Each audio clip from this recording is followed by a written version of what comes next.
1-844-500-4242. That is the toll-free number of the Howie Carr Show. A University of Louisiana at Lafayette student, that's down in the Bayou country, who told, well, first of all, here's this late breaking news. 2 men repeatedly punched and yelled racial slurs at a Middle Eastern University of Louisiana at Lafayette student yesterday before stealing her wallet and hijab head covering, according to an initial police report of the incident. One of the 2 white men was wearing a white Trump hat. The 2 white males pulled up in a gray sedan and then got out before assaulting her and making these racial slurs. We just have an update into the newsroom. A University of Louisiana at Lafayette student who told police she was beaten and subjected to ethnic slurs by 2 men yesterday who then robbed her wallet and took her hijab has now admitted making up the story. Lafayette police said today. That's the update. I know you're shocked to learn that there could be a fake, bogus racial incident going on involving Trump supporters. All right.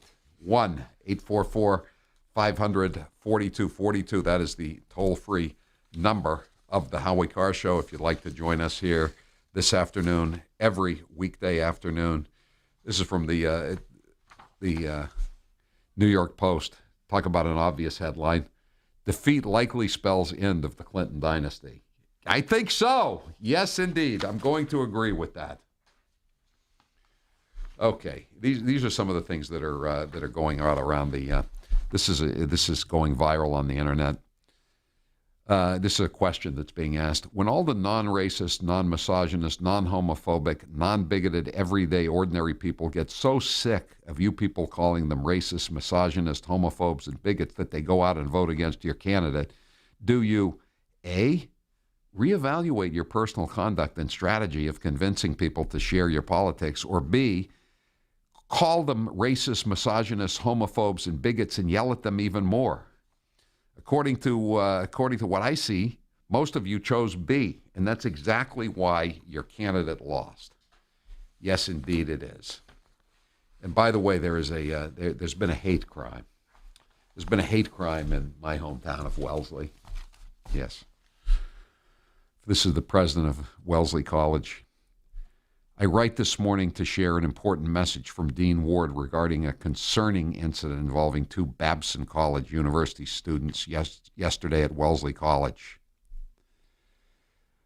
It is not in keeping with the high standards to which we hold ourselves as members of the Babson community. This is Babson. This is Kerry Healy, the former lieutenant governor. It is not in keeping with the high standards with which we hold ourselves as members of the Babson community. What they did was these kids went through and they drove through Wellesley College and they were waving what the Boston Globe calls a Trump flag. I'm not familiar. What is a Trump flag?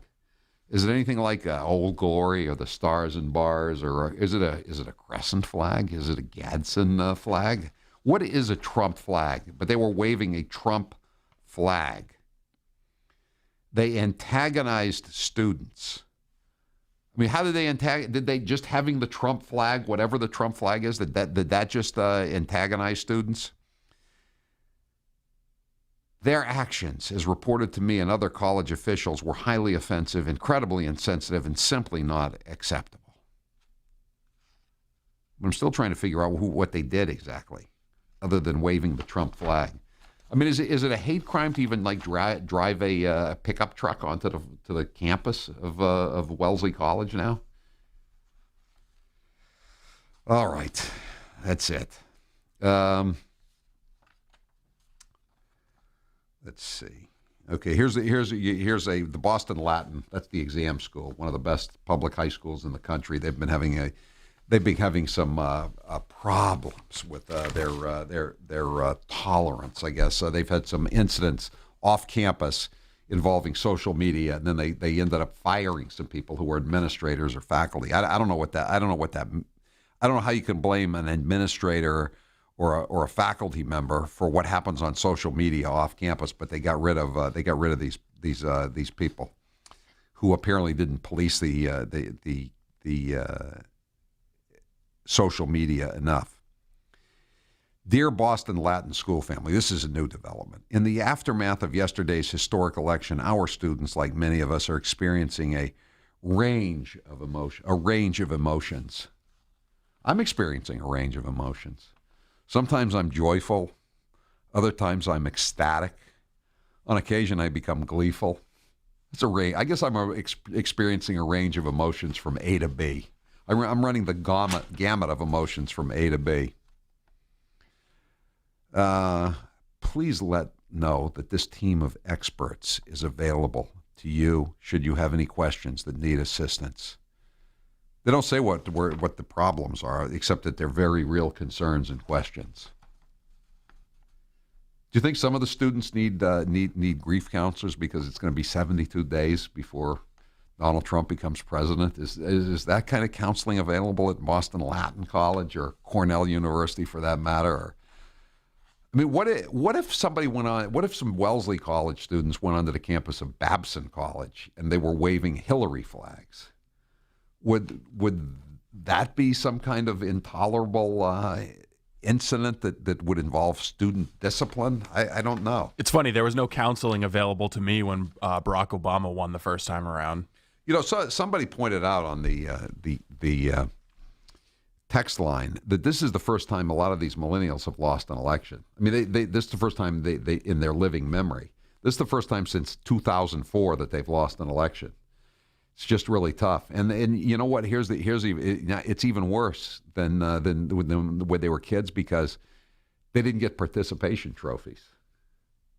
Maybe they can give some out tonight on the Common when they're rioting before they take out the liquor store on Tremont Street or whatever they're planning to do tonight. I don't even know what they're planning to do. 1-844-500-4242. Henry, you're next with Howie Carr. Go ahead, Henry.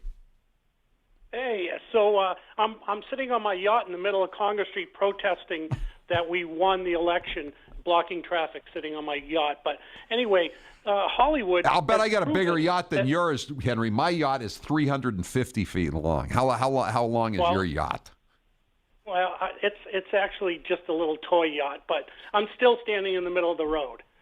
But anyway, the Hollywood has proven that they're actually the racist anti-Mexicans, because if you think about it, Howie, every one of those Hollywood people said they're moving out of the country, but none of them said they're moving to Mexico. Grace keeps bringing this up. Grace just did another piece for HowieCarrshow.com. We're going to have her on after 5 o'clock, but she made the same point, Henry.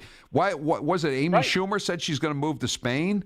I mean, Spain is, you have to get on an airplane, you know, it's several time zones away. She could just walk across the border in Tijuana and she'd be in a Mexican third world city, you know? Right, and they're all saying how much they love Mexicans and how much they want them to stay in the country, legal or illegal or whatever, but none of them want to move to Mexico. That proves they're the racist. I couldn't agree with you more, Henry. Thanks for the call. Mike, you're next with Howie Carr. Go ahead, Mike, on the General Communications listener line. Go ahead, Mike. Howie, I'm working over in Cambridge. Yeah. I walked into into John Kerry's cheese shop for Maggio's, and I know a woman behind the counter. I says, "Hey, Nancy, why all the long faces? Did something happen?" Two of the women just turned around, walked away. They were in line. They left. Howie, it's a ghost town over there for the second day in a row. They're not even getting out of bed. They're in fetal positions, or they're in a bathtub full of blood. I'm telling you, there's a problem over there. Mike, that was a microaggression. You know that, don't you? I mean, you should not. You know, before you be, you know, as you cross the river into the People's Republic of Cambridge, they should be passing out black armbands to really insensitive brutes like yourself. You know. Howie, day of the election, I'm on the Concord Ave Rotary, and I'm holding a sign that says, "I'm ready for Hillary to stop breathing and vote Trump on the other side." At least 50 women are giving me the finger, and traffic's at a standstill. So I asked a couple of them, I goes, "What are you guys pointing at up in the sky?" They were going out of their mind.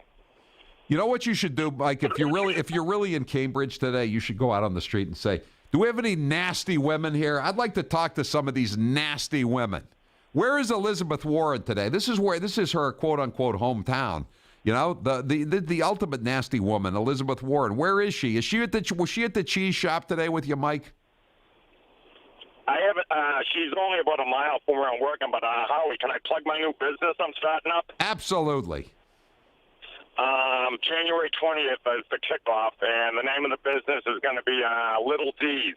And my company will drive to any vehicle who has a I Love Obamacare sticker, and we'll put a D right after love for you for a small fee, and all 80% of the profits will go to veterans organizations. I like that. Remember, Mike, the headline in the Washington Examiner: shell-shocked Senate Democrats declare total war over Obamacare. These are the same Democrats who declared total war to get themselves out of Obamacare back in 2009. 1-844-500-4242. I'm Howie Carr. There's only one Howie Carr.